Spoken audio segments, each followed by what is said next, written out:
num conto de fadas, onde tudo é lindo, e normalmente essas pessoas são aquelas que ouvem essas palestras de empreendedores vazios que falam pra você que é só acreditar nos seus sonhos que você chega lá, e você pagou pra ouvir isso, e no final você acredita no seu sonho, tenta, se ferra e fala, e aí? Então não é só acreditar no sonho.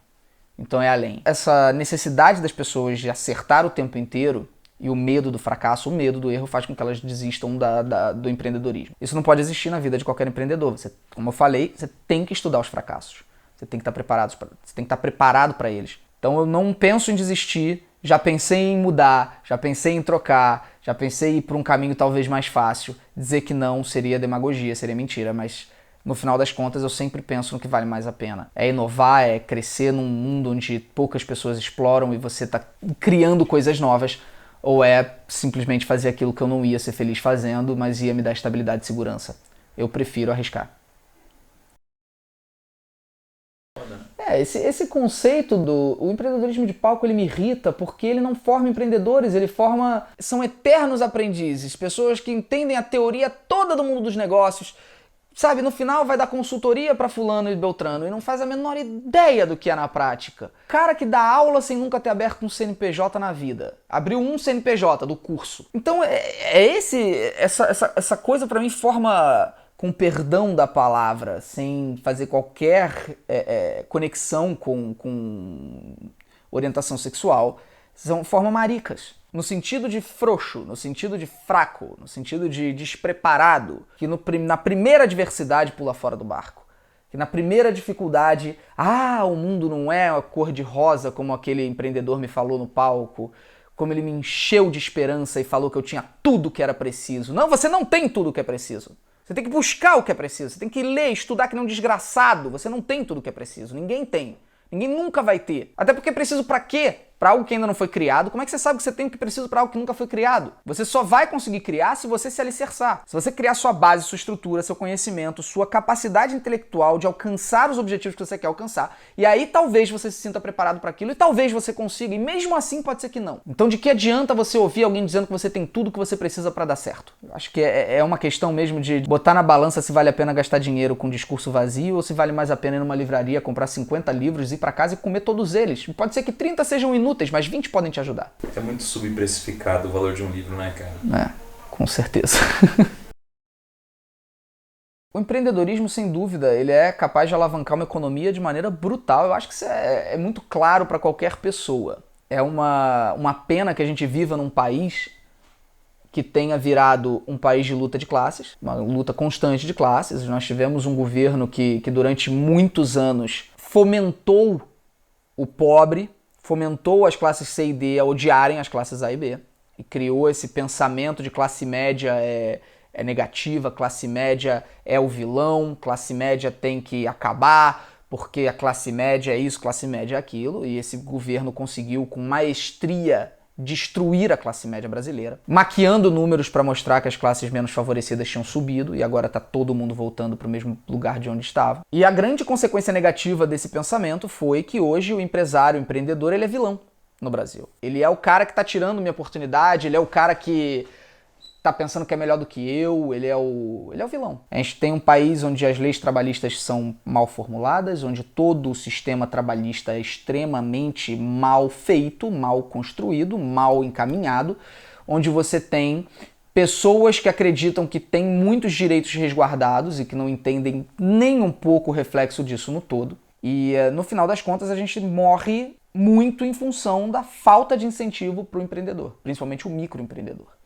A gente vive num país onde, se você quiser pegar um empréstimo para poder abrir o seu negócio, você tem que pagar 85 milhões de vezes aquele empréstimo e o governo não te dá nenhum tipo de incentivo ou qualquer tipo de empurrão para cima para fazer você crescer. Existem poucos recursos que precisam de uma inteligência econômica para descobrir e utilizar, que quase ninguém tem. E recursos que normalmente são utilizados por pessoas que já têm dinheiro. Então a gente vive um país onde é muito difícil empreender. Eu estava numa aula, quando eu estava cursando em Harvard, o OPM, uma aula com uma professora sensacional chamada Linda, e ela estava comentando sobre a dificuldade de empreender em países que não eram os Estados Unidos.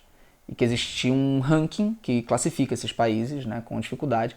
E o país onde melhor se pode empreender no mundo é Singapura, por todos os benefícios fiscais, econômicos, sociais e tudo que o país te fornece de infraestrutura para você criar seu negócio. E eu levantei a mão e falei, professora, eu queria saber como que é classificado o Brasil. E a expressão da Linda, nesse momento, foi literalmente essa. O Brasil é visto como um país de pouca oportunidade. É um país onde, infelizmente, ou você entra no chamado Corrida dos Ratos, né? O termo inventado no famoso livro Pai Rico, Pai Pobre, que é tanto utilizado nos discursos, ou você tem grandes chances de dar errado, mais chances do que de dar certo. A taxa de empresas que dão errado nos primeiros 5 anos é absurda, a falta de incentivos é absurda, a gente vive realmente uma... E o pior é que você não pode reclamar. Isso é que é o pior de tudo. Porque se você reclama, se você vai a público e fala precisamos de mais incentivos para o empreendedorismo, o empresário... Ferrou. Você é elitista, você é burguês, você é o escroto, você é o que está errado na sociedade, você é o reflexo de tudo de mais podre, seu tucano de bosta, você... Então a gente perdeu até a liberdade de pedir soluções para o empreendedor. Porque a sociedade em peso fica contra você. É muito triste porque você quer explicar para essas pessoas, mas solucionando essa questão, incentivando o empreendedorismo, você salva a economia, você cria oportunidades, você emprega pessoas, porque o cara não enxerga dessa forma. O Brasil tá errado, mas da base, assim, do estudo básico sobre empreendedorismo e sobre reflexos de empreendimentos no mercado, tudo da mais básica coisa tá errado. Então como é que você pode pedir mudança se nem mesmo voz você tem para falar que tá errado? Você é taxado como elitista, burguês, opressor. Infelizmente eu não vejo nenhuma melhora significativa para o Brasil nos próximos anos, até porque eu não vejo nem sequer isso sendo amplamente discutido e debatido. Você tem mudanças muito radicais, feitas de maneira muito acaloradas, como a mudança da lei trabalhista, como todas as coisas que eles estão tentando, nesse momento, reformular, utilizando a crise como motivo, né, mostrando os reflexos que isso vão causar na crise econômica do país, mas gerando ainda mais raiva. Quando você cria um projeto para reformular como é lidado hoje o mercado trabalhista, você cria ódio porque o cara enxerga, estão tirando os meus direitos, isso está errado, eu sou contra isso. Mais uma vez o burguês, opressor, elitista, babaca, desgraçado, tá me oprimindo, tá me tirando direito, tá tentando me escravizar.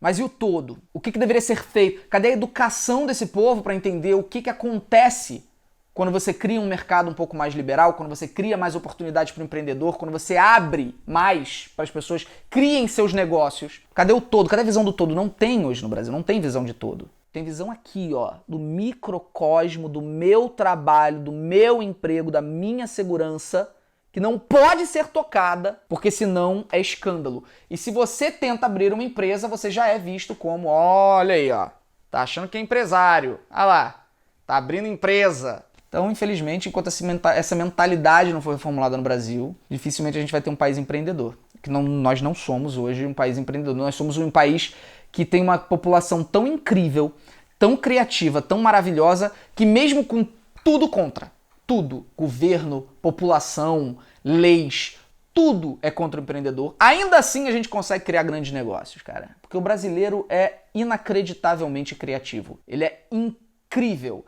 E quando você vai para outro país e você enxerga a realidade onde um cara com $10 na carteira consegue montar uma empresa e cresce um negócio, você fala, caramba, se eu trouxesse para cá a minha determinação de brasileiro, eu criava um império. Porque o brasileiro, quando empreende em qualquer outro lugar do mundo, cara, ele vê tanto benefício e tanta facilidade que ele cresce uma velocidade impressionante. Eu conheço pessoas brasileiras que foram para os Estados Unidos, não conseguiam nada no Brasil, faliam empresa atrás de empresa, chegou lá, abriu empresa de estacionar carro e hoje é ultramilionário. Eu acho que tem defeitos, mas foi um livro que quando eu era jovem, bem jovem, Pai Rico, Pai Pobre, ele me deu um combustível quando eu era moleque. Eu acho que é uma literatura didática. Eu acho interessante pelo didatismo. Eu acho que falta mais leitura desse sentido, desse âmbito para jovem. Você botar um adolescente de 14, 15 anos, foi a idade mais ou menos que eu li Pai Rico, Pai Pobre, você colocar ele para ler esse tipo de literatura que é interessante, que é adolescente, é óbvio que é rasa, tem muitos conceitos que você precisa se aprofundar muito, que não é daquela forma, mas você cria um combustível, você cria uma sementinha. Então, para mim, Pai Rico, Pai Pobre, ele serviu para criar essa sementinha. Como outros livros também, e, enfim, eu acho que a literatura sempre foi essa sementinha na minha cabeça, ela sempre criava pequenas sementinhas e fazia com que algumas se tornassem árvores, outras não, outras eu descartava, mas eu estava sempre ali tentando alimentar, e tô até hoje, né, constantemente tentando alimentar meu cérebro com essas sementinhas que eu tiro de livros. O Robert...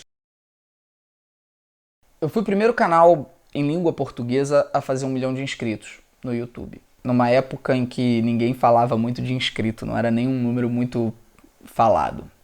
Quando eu decidi voltar para o YouTube, 6 anos depois, eu tinha 4,5, 5 milhões de inscritos. Tinha muito para crescer e tinha me distanciado muito de quem agora estava no topo, né?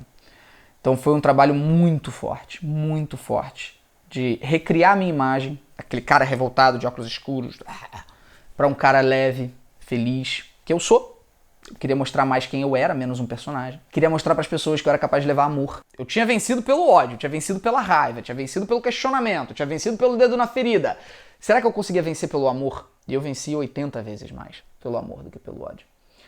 Então mostrar esse outro lado foi um desafio muito grande e me trouxe números que eu nunca imaginei que iria bater. Nunca imaginei que seriam tão grandes. Eu sempre acreditei no meu potencial, sempre soube que eu era capaz, mas nunca imaginei desse tamanho. 2017 provavelmente vai terminar com o meu canal sendo um dos 3 que mais ganharam inscritos no país. Eu quebrei o recorde de uma transmissão ao vivo no YouTube, no mundo, na história. A gente colocou 314 mil pessoas assistindo. Isso, uma live, né, uma transmissão ao vivo que não seja de esporte ou fenômenos ao vivo, né? Que aí a gente entra em outra comparação, uma transmissão de uma final de campeonato ou de um eclipse, por exemplo, que aí a gente está falando de algo que só existe ao vivo. Né? De programa mesmo, de programa ao vivo maior da história. Superando uma live do maior jogador de LoL da história, que é o Faker, que fez uma transmissão ao vivo para 240 mil pessoas na Coreia e foi notícia no mundo inteiro. O mundo inteiro deu a notícia de que o Faker tinha colocado 240 mil pessoas numa transmissão ao vivo. E a gente colocou aqui 314 mil pessoas ao vivo. Esse número realmente mexeu muito comigo, de ver o potencial que a gente tinha, o quão grande é aquilo que a gente está criando, aquilo que a gente está construindo. E eu criei o canal Irmãos Neto esse ano, de 2017, com o Lucas, e a gente foi o canal mais rápido da história a conseguir 1 milhão de inscritos. Foi em menos de 24 horas, 1 milhão de novos assinantes. São vários recordes sendo quebrados, sendo batidos, esses números eles servem como consequência. Eu acho que isso é fundamental de ser dito porque o bom profissional, assim, o bom empreendedor, o bom artista, ele não é movido apenas por número. Esse número, ele é combustível, ele te dá gás, ele te dá vontade, mas o tesão do dia a dia, cara, se você não tem esse tesão, você vai cair. Não tem jeito. Se você tá fazendo o que não gosta, se você tá infeliz naquilo que você tá produzindo, naquilo que você tá criando, naquilo que você tá acordando pra fazer, você não vai manter esses números. O número é consequência do tesão. Não enxergue isso como um incentivo à pornografia. Mas o número, ele é consequência do seu tesão diário. O quanto você realmente quer fazer aquilo, o quanto você realmente quer acordar e fazer. O quanto você quer tocar alguém, o quanto você quer de fato fazer a diferença. Se você não tem tesão nisso, se você não sente a energia que isso gera, que isso te preenche, que faz você querer fazer a diferença, você tem que esquecer, cara. Você tá no lugar errado, você tá fazendo a coisa errada, você tem que pensar em outra coisa. Se você tá fazendo por números, se você tá fazendo pensando, esse aqui vai dar tantas views, esse aqui vai dar tantas views, e esse aqui vai dar tantos reais, você mudou sua forma de pensar tá errada. No mercado de entretenimento, que é o mercado que eu estou, se o seu pensamento é o número, você está pensando errado. Claro que isso pode servir para o mercado financeiro, isso pode servir para o mercado de ações, vários outros mercados, mas o mercado de entretenimento não é. Tem que inverter o pensamento. Quem pensou só em número e menos em conteúdo, caiu. E a última a fazer isso foi a Rede Globo. A Rede Globo viveu um grande dilema. E está vivendo um grande dilema agora. A Globo, ela criou um monopólio, um quase monopólio no mercado de entretenimento no Brasil, onde ela controlava o grande percentual de receita da TV aberta e da publicidade como um todo, a indústria Globo. E ela se viu numa posição onde ela não tinha mais para onde crescer. E não há nada pior do que se você se ver numa situação no entretenimento onde você não tem mais para onde crescer. O que você vai fazer? A Globo chegou a uma vez conseguir 100% do share de audiência. Todas as TVs estavam ligadas na Globo. No último capítulo de uma novela da década de 80, se eu não me engano. Para onde você cresce? Não há mais. O que você foca? A única coisa que pode crescer quando você não tem mais para onde expandir o seu negócio é o seu faturamento. Então você tem a mesma base, você precisa crescer o seu faturamento. E aí foi o grande dilema que a Globo se encontrou, porque ela não tinha para onde ampliar sua audiência, mas ela precisava ampliar seu faturamento. E ela passou a dar o controle do conteúdo para o anunciante, porque isso rendia aumento de faturamento. O que você quer que eu produza para você colocar sua marca?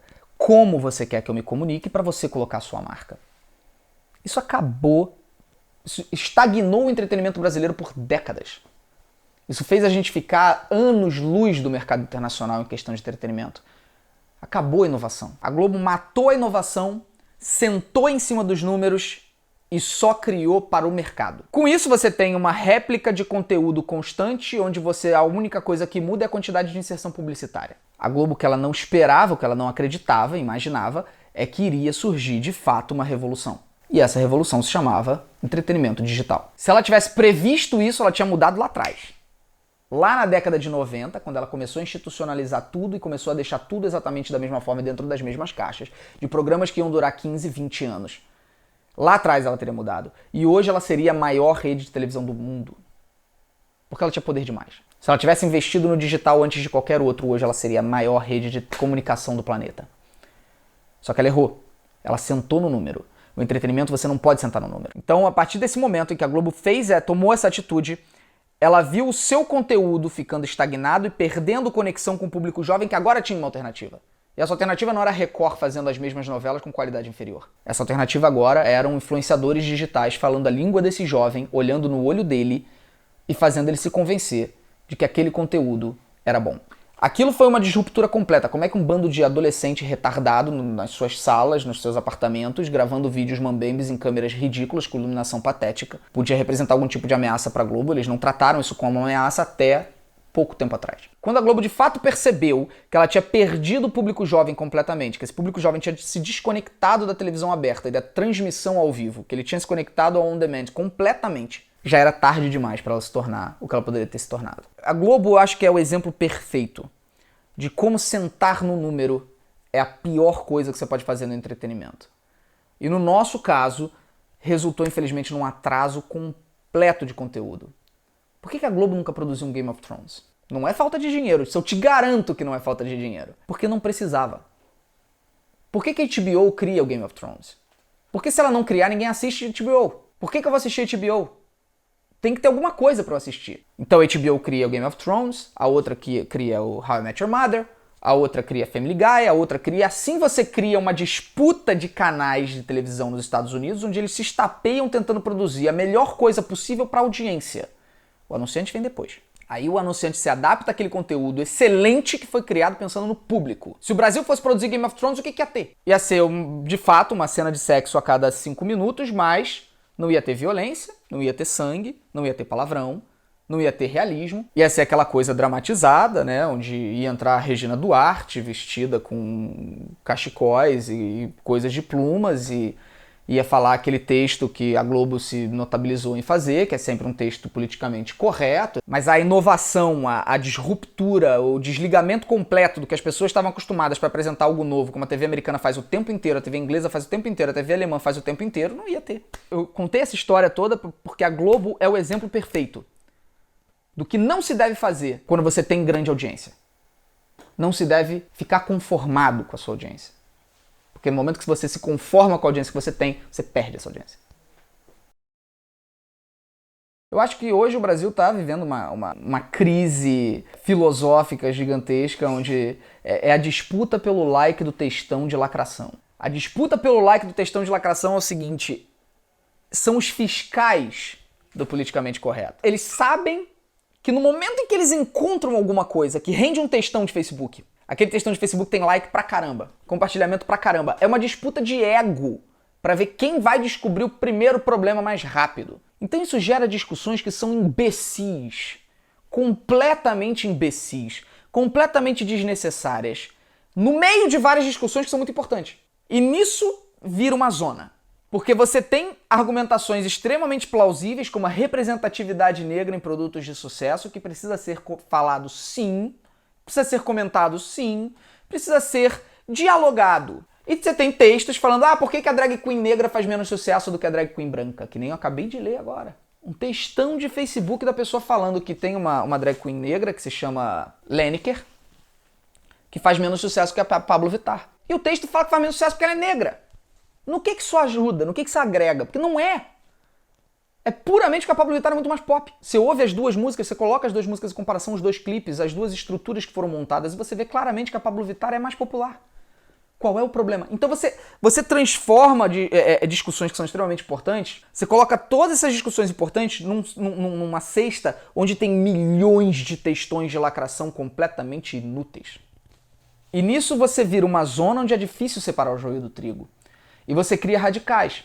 Quem são os radicais? São os dois lados da história. É o cara que acha que tudo é racismo, machismo, opressão. E é o cara que fala que tudo é mimimi. O Brasil hoje está com esse conflito, que tudo é polarizado. Ou você é PT ou você é PSDB. Ou você é PT ou você é Bolsonaro. Não existe meio termo. Você levanta a mão para falar, peraí, mas cala a boca vocês então! Ou você é isso ou você é aquilo. Então é muito difícil dialogar nesse mundo. É muito difícil você tentar levantar a mão e falar, gente, mas eu posso só falar uma coisa, eu posso concordar que há baixa representatividade negra em alguns lugares fundamentais, mas que esse texto dizendo que a negra faz menos sucesso porque a negra é uma bosta, eu posso? Eu tenho esse direito? Não, não tem. Ou você concorda com tudo ou você não concorda com nada. Então eu não acho que o nosso problema aqui é matar o politicamente correto, mas é tentar educar as pessoas para conseguirem entender o que de fato é uma discussão válida e o que de fato é descartável. O que de fato é mimimi. Tem muito. Com piada então, meu Deus. Meu Deus. O Bruno é meu amigo. O Bruno Corrêa grava vídeos comigo. Nós temos profunda intimidade. Ele me sacaneia de eu ser branquelo, de eu estar com pança, uma pança ridícula que eu tô nesse momento, e tô mesmo. Ele sacaneia meu cabelo, ele zoa meu cabelo pra caramba. Eu zoo ele de gordo. A zoação que é milenar e que eu garanto que a ele não faz mal algum. O Bruno adora ser zoado de gordo. O Bruno se zoa de gordo. É o primeiro a fazer a piada. Existem pessoas que assistem meus vídeos onde nós estamos sadiamente como amigos, brincando e zoando um ao outro e falam que eu sou gordofóbico, que eu estou ampliando a cultura da desvalorização do gordo. Como é que você conversa ou dialoga com uma pessoa dessa? Não existe mais forma de fazer piada. A piada da zoação acabou, não pode mais. Porque você com certeza está colaborando para algum tipo de desvalorização social de uma classe oprimida. Existe isso? Existe! Claro que existe.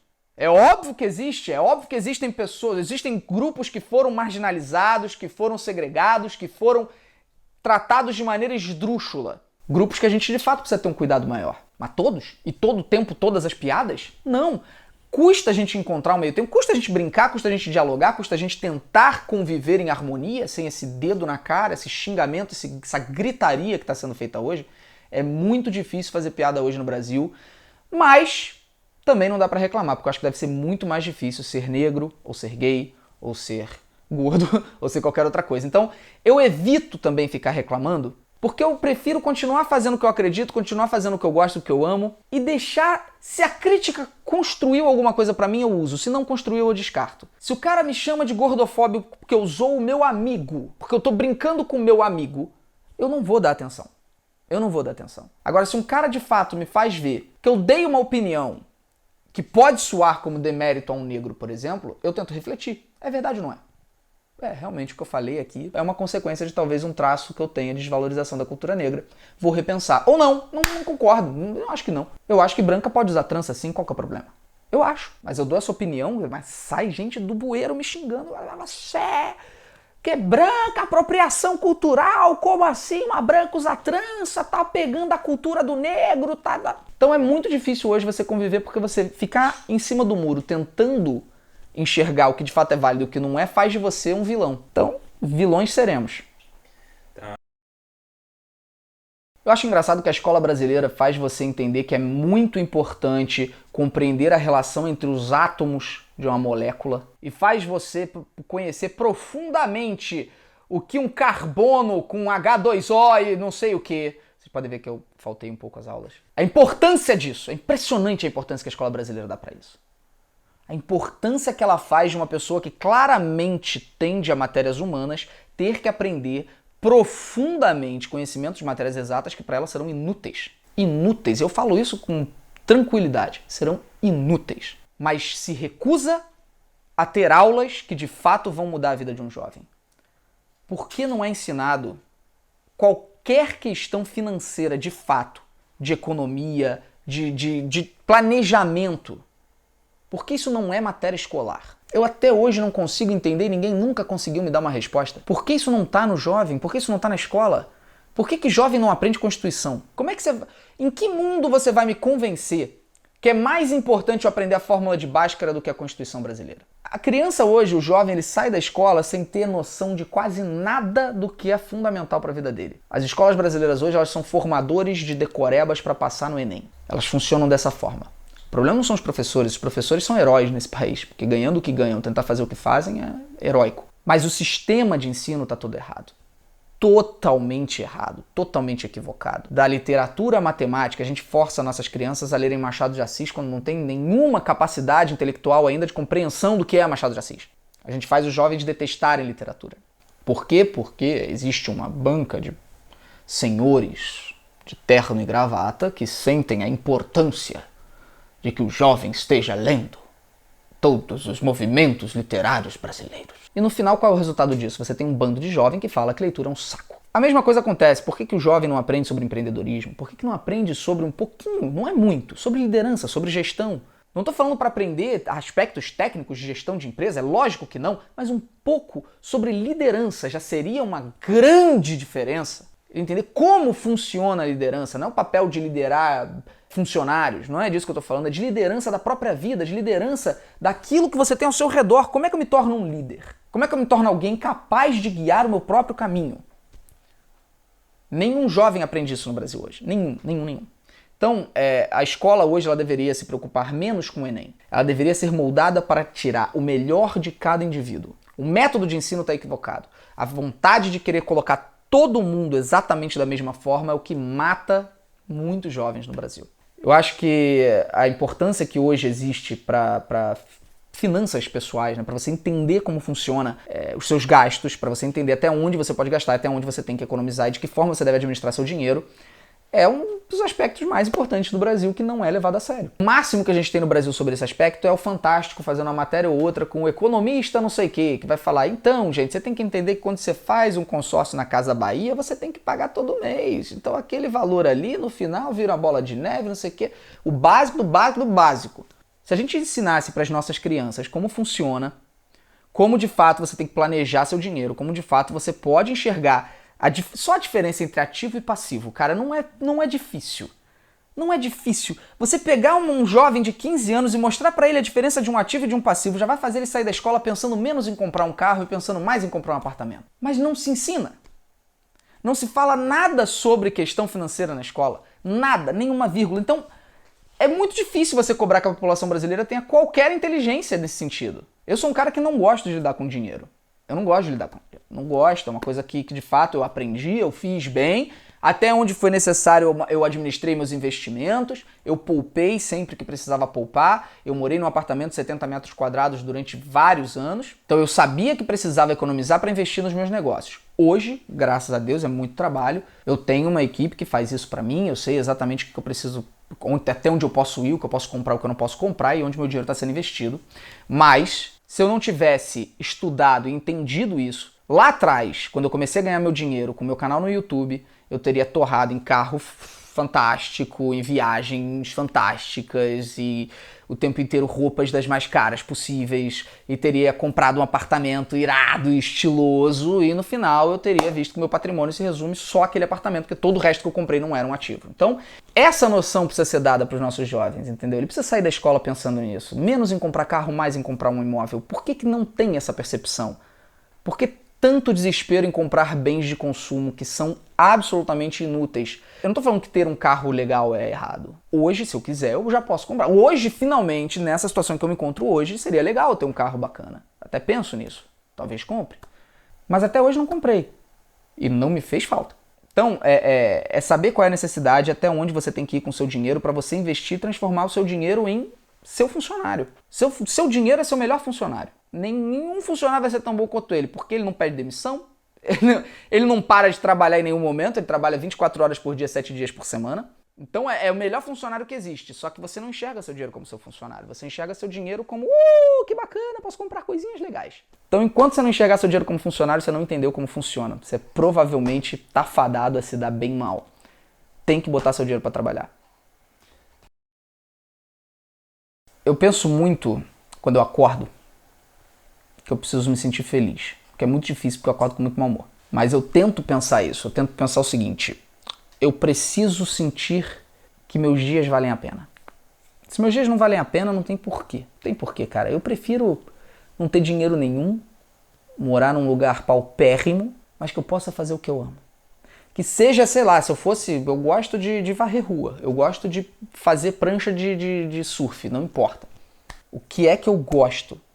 Eu preciso estar fazendo o que eu gosto. A partir daí, eu penso que o maior legado que eu posso deixar de tudo que eu for fazer na minha vida é até que ponto eu vou ser capaz de passar isso adiante. Eu penso muito em construir uma família onde eu sinta que eu passei para os meus filhos uma noção de ética, compromisso e vontade que eu tive ao longo da minha, que foi passado pelos meus pais para mim. Eu não penso em... Preciso ser lembrado depois de morto, preciso que as pessoas vejam tudo que eu fiz, ou reconheçam tudo que eu criei, ou assistam tudo que eu deixei. Eu penso muito pouco nisso. O que eu penso e minha maior preocupação é como eu vou passar para as próximas gerações que vão vir depois de mim. E a minha influência nisso, ela pode ir além dos meus filhos, porque eu tenho um canal de comunicação muito grande, mas no microcosmo, quem de fato eu posso moldar serão meus filhos. E de certa forma, utilizando a minha comunicação, tentar mostrar para as pessoas que, através do humor, através da diversão, através da brincadeira, que a gente precisa viver num mundo com menos ódio, que a gente precisa viver num mundo com mais abraço, com mais aceitação e com menos preconceito. Eu acho que esses legados, para mim, eles já seriam fundamentais. Eu saber que, de certa forma, impactei algumas pessoas o suficiente para transformá-las em menos agressivas.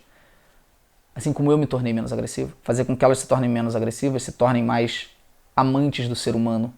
Amante não no sentido sexual, amante de amar. Eu acho que isso para mim já seria fantástico. Se eu souber que se existir uma vida após a morte e quando eu me desprender do meu corpo eu puder olhar de fato quantas vidas eu impactei nesse sentido positivo, eu vou me sentir muito feliz. Aquele vai ter sido o legado que eu deixei. E mesmo que isso seja fazendo brincadeiras divertidas e completamente estúpidas e em vídeos muito bobos e superficiais. Eu tenho certeza que nesses bobos e superficiais eu vou ser capaz de tocar algumas pessoas e injetar um pouquinho de amor na vida delas. Então eu acho que esse legado é o que eu mais me preocupo em deixar, junto com o que eu vou poder fazer pelos meus filhos.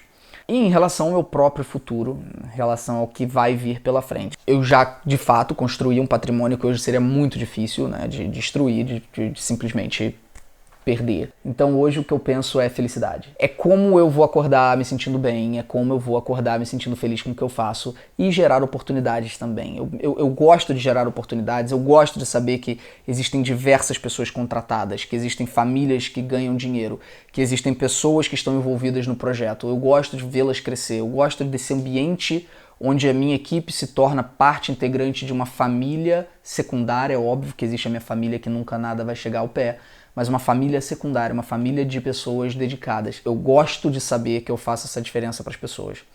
Então o meu futuro é, de fato, continuar estudando entretenimento a fundo e entendendo todas as tendências globais do mercado de entretenimento, qual é o futuro, o que vem por aí, o que de fato vai acontecer, qual é o caminho natural das coisas, para que eu possa antecipar tendências.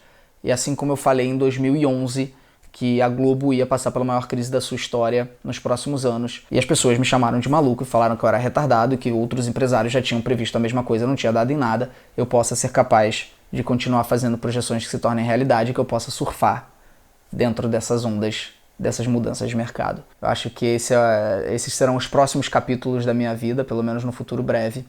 E um dia me aposentar e conhecer o mundo inteiro com a minha família e tentar passar adiante o bastão para que meus filhos possam ter a mesma educação e a mesma noção de caráter que meus pais me passaram.